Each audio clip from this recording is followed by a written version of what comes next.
All right, good morning. Just quickly, I spent hours yesterday trying to get the steering correct on this car.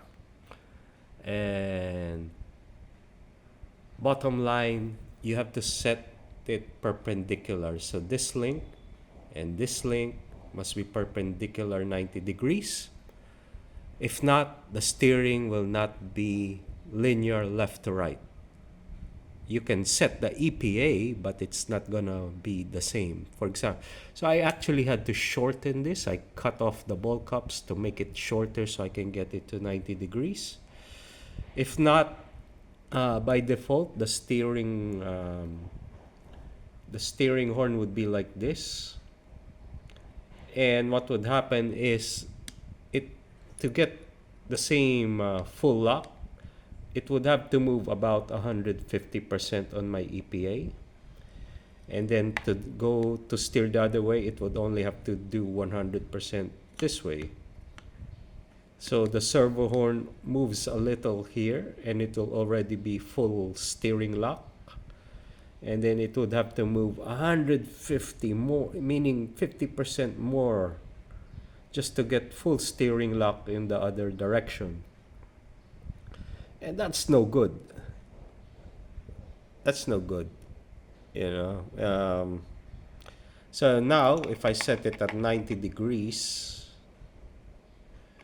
it's practically equal. So if I move on my EPA, it's I think around 100 something here, and 100 something here, more or less closer. The physical movement here and here is the same to get full lock, turning left, turning right.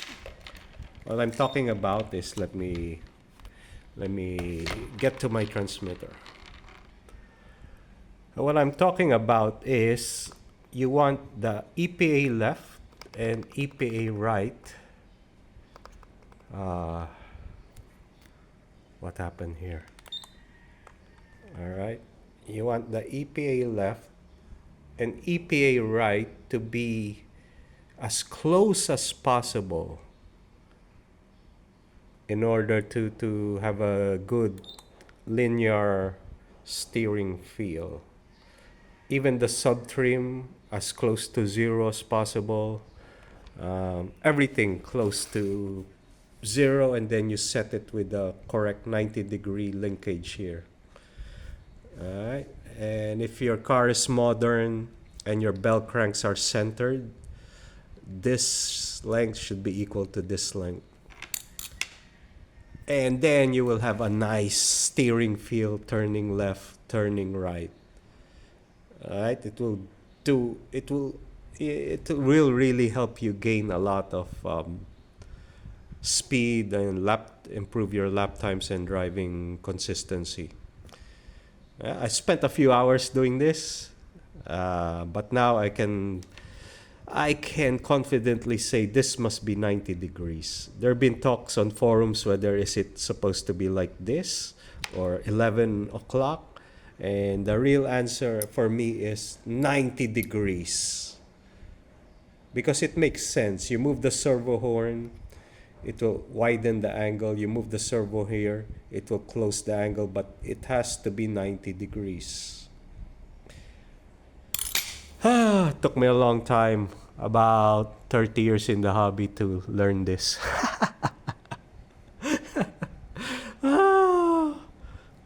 Finally got it right, but took me a long time. I had to actually do it myself, measure it. And actually, yeah, they're correct. It has to be 90 degrees. I was initially in the camp of it has to be like this. But it has to be like this. For this car. Maybe some other cars it's different. All right. And then if you need more response, you can make this longer, this higher. So this is 18 mm distance, my steering linkage here. If you want more response, make it higher. If you want it smoother, make it lower. But make sure it doesn't touch your top deck here. All right, that's enough for today about steering. but it's very important. That's why I decided to make a video about it. All right, forgot something. When you set your endpoint adjustment, you want to set it full lock.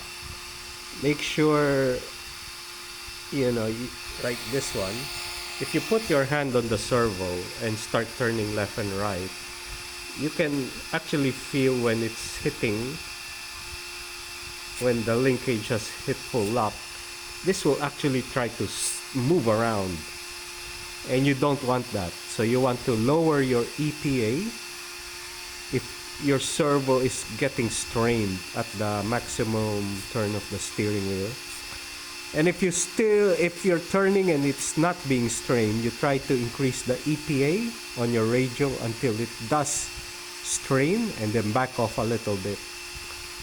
And that's now, for me, this is my setting 100 something, like 120%, not 100, because 100 will not give me the full steering lock.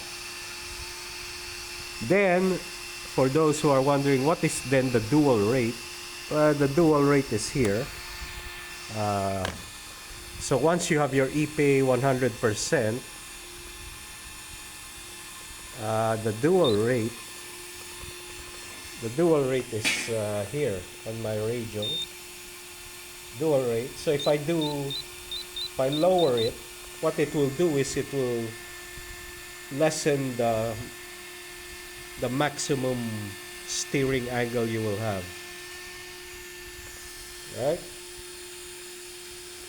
So set your EPAs. Mine is 112 one way, 125 the other way, so that you get maximum steering lock without straining your servo. But you do that while your dual rate is set at 100. Alright. And then when do you reduce the dual rate? When you feel it's too twitchy, the track is too high grip, and you want to reduce steering, then you can reduce dual rate to maybe 80% to make it more easy to drive. Alright, that's what I forgot to add, and here it is. Alright. And now I have another car to do. That one, the Axon. And then I'm basically done and get these things packed up to travel abroad. Alright, cheers.